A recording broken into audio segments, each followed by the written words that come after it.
જી નમસ્કાર, મારું નામ શ્રદ્ધા પટેલ છે.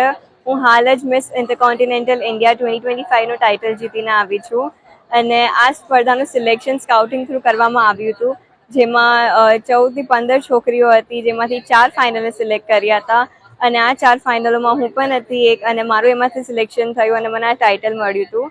અને આ સિલેક્શનના પ્રોસેસ માટે જે મારા પાસ્ટ મેન્ટર્સ છે, like Tanvi ma'am, Alisha ma'am, Anjali ma'am from confidence and ક્રાઉન્સ academy અને કોકોબેરી એકેડેમી, જે પુણે અને મુંબઈમાં છે, ત્યાંથી એ લોકો પાસેથી મારું રિવ્યૂ લીધું હતું અને હું હાલ જ પુણે જઈને આવી છું કોન્ફિડન્સ એન્ડ ક્રાઉન્સ એકેડેમીમાં. ત્યાં ડિસેમ્બર બેચની પણ વિનર હતી હું, અને મોર ઓવર દેટ હું 2021માં મિસ ટીન ઇન્ડિયાનું ટાઇટલ પણ જીતી હતી.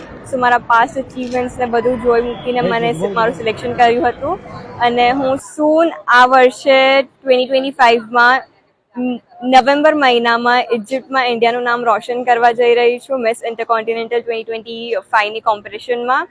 અને મને ખૂબ જ આનંદ થાય છે, બિકોઝ હું જ્યારે 6-7 વર્ષની ત્યારે મારું એક સપનું હતું કે મિસ યુનિવર્સ કે મિસ ઇન્ડિયા લોકોને જોઈને મને થતું કે હું પણ એકવાર આવી રીતે જઈશ, મારા પેરેન્ટ્સને ગર્વ ફીલ કરાવીશ, અને આજે થઈ રહ્યું છે. અને એના માટે હું બહુ જ ગ્રેટફુલ છું મારા પેરેન્ટ્સના લવ અને સપોર્ટ માટે પણ, બિકોઝ એ લોકોના સપોર્ટ વગર હું અહીંયા નહીં હોતે આજે. સો yes, I am very happy and I am very grateful, અને હજી ઘણું આગળ જવાનું છે. Thank you.